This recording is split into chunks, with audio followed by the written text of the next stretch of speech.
यहाँ से डबल हो जाने का कॉल दिया है। डबल एक मिनट में नहीं हो जाएंगे। कोचिन शिपयार्ड 1900 के ऊपर चलेगी तो बाई ट्रिगर होगा। माझगांव डॉक्स 3100 के ऊपर चलेगा तो बाई ट्रिगर होगा। और गार्डन रिच 2700 के ऊपर चलेगी तो बाई ट्रिगर होगा। चूंकि ये बहुत फास्ट और वॉलेटाइल मूव्स है, 3 से 6 महीने में अगर डबल होने की हम बात करते हैं तो स्टॉप लॉसेस भी रखने पड़ेंगे। तो रिसेंट करेक्शन का जो भी लोएस्ट पॉइंट है आप उसे स्टॉप लॉस रख लीजिएगा। ये डिफेंस के 3 स्टॉक्स जिनमें इस तरह के खूंखार बाजार में भी, जहां निफ्टी बैंक निफ्टी दोनों तरफ थप्पड़ मार के पैसे छीन रही है, अगर डबल हो जाने वाले लार्ज लिक्विड स्टॉक्स मिले तो उन पे ध्यान देना उचित लगता है। फिर अगर मैं आऊं नेक्स्ट आईटी पे, जो चारों तरफ कंसेंसस मचा हुआ है कि आईटी परफॉर्म नहीं करेगा, तो सब क्या है ना, कंफर्मिस्ट क्राउड है ये। जो रनिंग न्यूज है, रनिंग एटमॉस्फेयर को कंफर्म करना एक सेफ ओपिनियन मेकिंग है। सेफ ओपिनियन से पैसे नहीं बनते हैं। रिस्क एस्ट्यूट ओपिनियन को, पैसे को, कैपिटल को दांव पे लगाना पड़ेगा।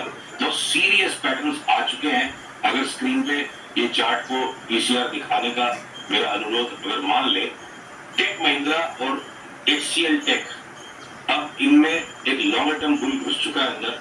और अगर आज ये स्क्रीन पे जो टेक महिंद्रा की चार्ट में आपको दिखा रहा हूँ 1566 का भाव है, हमारी प्रोजेक्शन 2026 के फर्स्ट क्वार्टर तक तो 2800, 2900, 3000 तक भी जाती है।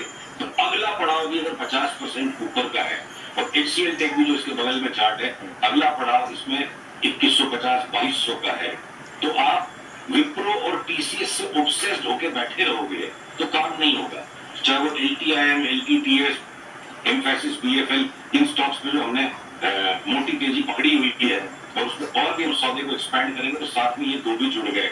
इन्फोसिस थोड़ा हेजिटेंट रहेगा, टीसीएस डाउटफुल है, विप्रो का पता नहीं क्या हो रहा है। बट ब्रॉडली अगर मैं सीएनएक्स आईटी इंडेक्स को प्लॉट करूं तो, और अगर आप मेरे कोई सवाल पूछोगे बचे हुए 6 महीने में इस साल के कौन सा सेक्टर सबसे ज्यादा आउट परफॉर्म करेगा, तो मुझे लगता है वो आईटी के स्टॉक्स करेंगे। कपिल की अंडर ट्रेड है, ठीक है, अंडर क्राउडेड नहीं, मैं उस पर भी आता हूँ। ठीक, एक सेकंड, जो आपने डिफेंस स्टॉक बोला, आपने क्या बोला, डबल हो जाएंगे इसी साल, मतलब अगले कुछ महीने में? एफएनओ के स्टॉक से, बड़े स्टॉक से अब तो डिफेंस के स्टॉक्स इसी तरह चलते हैं। मार्च से लेकर अभी तक जो ऊपर तक आया था भाव, उसमें भी 3 महीने में खूंखार रिटर्न दे दी। और अब उसी का अगर एक बार रेप्लिका करंट लेवल से प्ले कर जाए तो वापस यहाँ से कोई तीनों शिप बिल्डिंग, पूरे के पूरे डिफेंस की मैं बात नहीं कर रहा हूँ, इन 3 में सिग्नल लग रहा है। तो डिफेंस के स्टॉक्स इसी तरीके से चलते हैं। क्या पता क्या बड़े ऑर्डर्स आएंगे, क्या होगा, ब्रेकआउट आएगा, कल तो खेलेगा। इसको फोरकास्ट को पकड़ के नहीं बैठना है, उसको पोटेंशियल समझ के चलना है कि भाई डबल होने तक की जगह है, शांति से सौदा पकड़ के बैठो, ज्यादा इन आउट करने की कोशिश मत करो। ट्रेडिंग नहीं करेंगे आप इस पे, तो थोड़ा सा मतलब लंबा टाइम का व्यू लेके चलने की बात हो रही है, मतलब थोड़ा सा पोजिशनल व्यू की बात हो रही है इस पर। आपकी आवाज काफी कट रही है मुझ।